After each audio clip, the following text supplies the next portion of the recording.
Guardati intorno, guardati le mani. Pensi di aver scelto il tuo lavoro? Pensi che il tuo stipendio, le tue ferie o anche solo la possibilità di dimetterti siano diritti nati con l'uomo? Ti sbagli. Per il 99% della storia umana, il concetto di carriera non esisteva. Esisteva solo il destino. Se nascevi contadino, morivi contadino. Se nascevi povero, morivi povero. Non c'era ascensore sociale, non c'era negoziazione, c'era solo una gabbia rigida, immobile, eterna. Ma poi, qualcosa di invisibile, piccolo come un granello di polvere, è arrivato per rompere le sbarre. Non è stato un politico, non è stata una guerra, è stato un mostro biologico. Siamo nel 1347. L'Europa è un formicaio sovraffollato. Immagina un alveare dove non c'è più spazio per muoversi. La terra è tutta occupata, il cibo scarseggia e il valore di un essere umano è vicino allo zero. Perché? È la legge crudele della domanda e dell'offerta. Ci sono troppe braccia e troppo poca terra. Se tu, contadino, ti ammali o muori, al tuo Signore non importa nulla. Fuori dal cancello ci sono altre 10 persone pronte a prendere il tuo posto per un tozzo di pane. Sei sostituibile. Sei un ingranaggio di carne in una macchina che non puoi controllare. Il feudalesimo non è solo un sistema politico, è una prigione matematica. Ma la natura ha un modo crudele di correggere gli squilibri. Nelle steppe dell'Asia centrale, un batterio si sta svegliando. Il suo nome scientifico è Yersinia pestis. Non ha cervello, non ha volontà, ha solo un programma genetico: replicarsi. E per farlo ha bisogno di un ospite. Prima una pulce, poi un ratto, poi te. Questo minuscolo organismo sta per viaggiare lungo la via della seta, nascosto nelle stive delle navi, tra le spezie e i tessuti preziosi. Sta arrivando per cancellare il vecchio mondo. Sta arrivando per riscrivere le regole del gioco. E nessuno, dal re al mendicante, lo vede arrivare.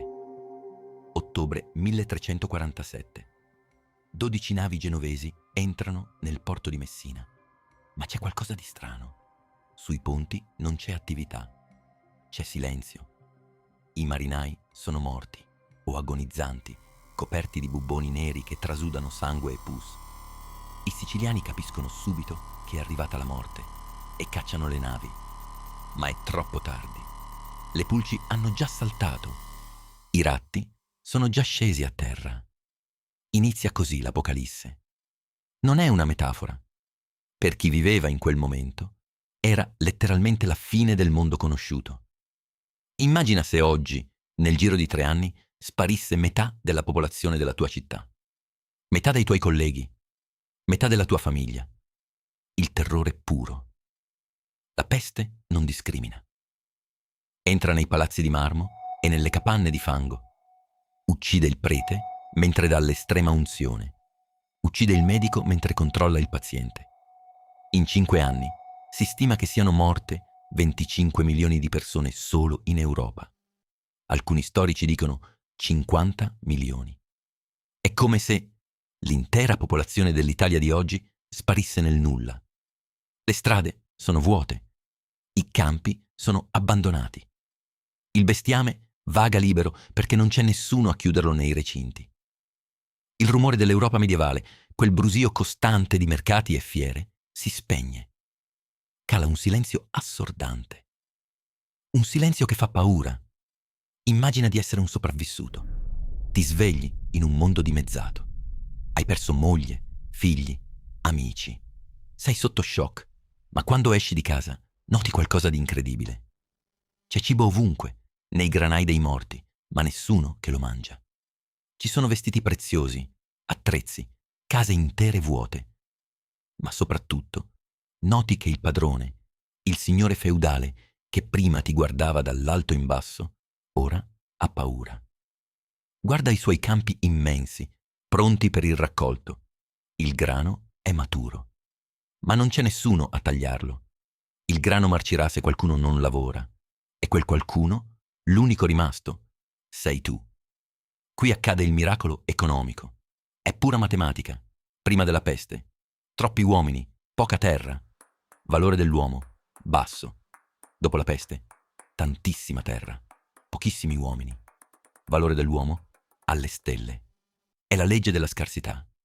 Improvvisamente, le tue braccia valgono oro. Il signore feudale viene da te e ti ordina di lavorare.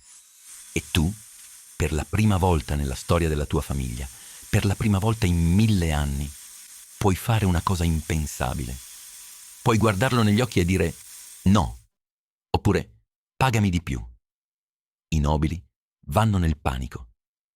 Le cronache del tempo sono piene di lamentele dei ricchi.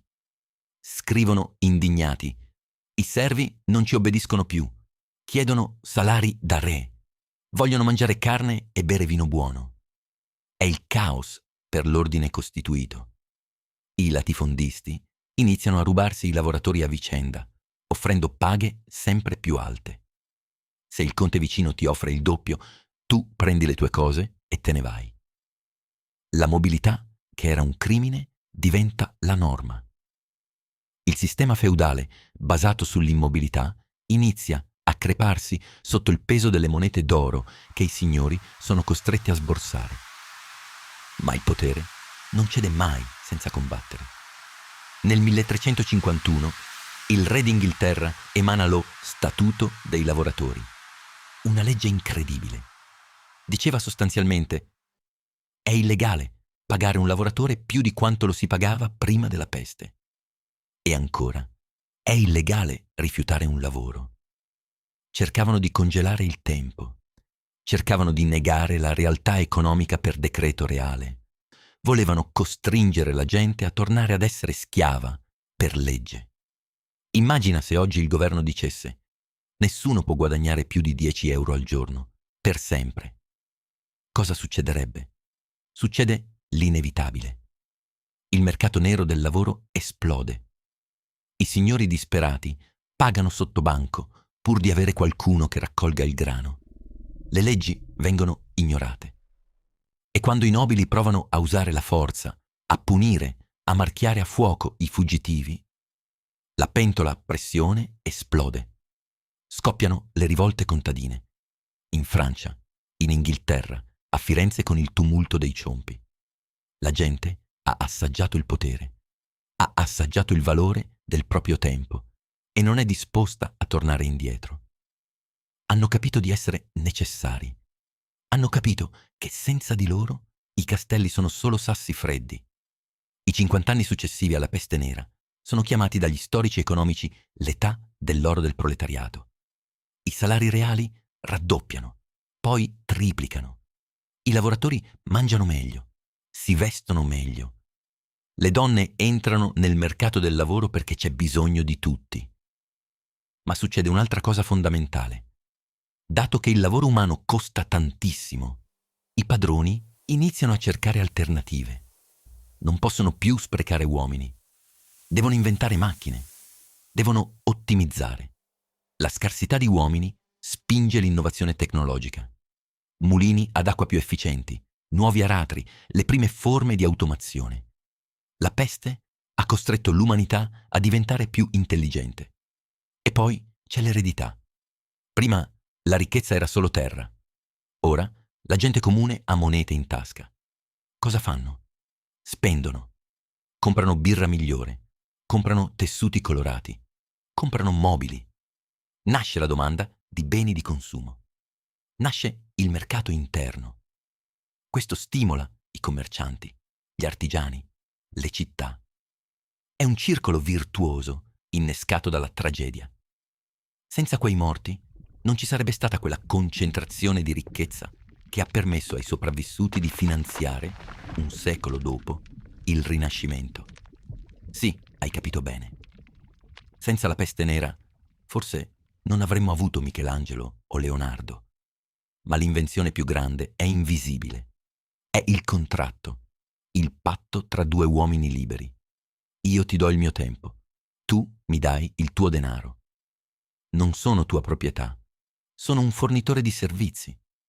Questo concetto, che oggi ti sembra banale, è nato dalle ceneri del 1348. È lì che è nato l'impiegato. È lì che è nato il libero professionista. La peste ha spezzato il legame di sangue con la terra e lo ha sostituito con il legame economico del denaro. Ha reso il lavoro qualcosa che si può vendere, non qualcosa che si è costretti a fare per nascita. Perché ti racconto questo oggi? Perché la storia non si ripete, ma fa rima. Ogni volta che c'è uno shock enorme nel sistema, le regole del lavoro cambiano. Lo abbiamo visto di recente. Quando il mondo si ferma, ci rendiamo conto di chi è essenziale e di chi no. Ci rendiamo conto che l'economia non è una legge fisica immutabile, ma un insieme di accordi sociali. La peste nera ci insegna che anche nei momenti più bui, quando sembra che tutto stia crollando, si stanno gettando le basi per un nuovo mondo. Spesso un mondo più libero. Quindi domani mattina, quando ti sveglierai per andare al lavoro o quando accenderai il tuo computer, ricorda, quella libertà di scegliere, quella busta paga, quella possibilità di cambiare vita, non sono scontate. Sono il frutto di un trauma colossale avvenuto 700 anni fa. Sei l'erede di quei sopravvissuti. Sei il figlio di quella rivoluzione silenziosa. Il tuo lavoro, la tua carriera, la tua libertà economica sono fiori nati su un campo di battaglia biologico. E forse sapere questo rende la sveglia del lunedì mattina un po' meno amara. La storia è strana. A volte il progresso non arriva con una scoperta geniale, ma con una catastrofe. Yersinia Pestis è stato il più improbabile dei liberatori. Ha distrutto il mondo vecchio per far spazio al nuovo. E noi, oggi, viviamo in quel mondo nuovo. Grazie per aver guardato. Se questo viaggio nel tempo ti ha colpito, lascia un like e iscriviti a Renderium. Qui trasformiamo la scienza e la storia in polvere di stelle. Alla prossima.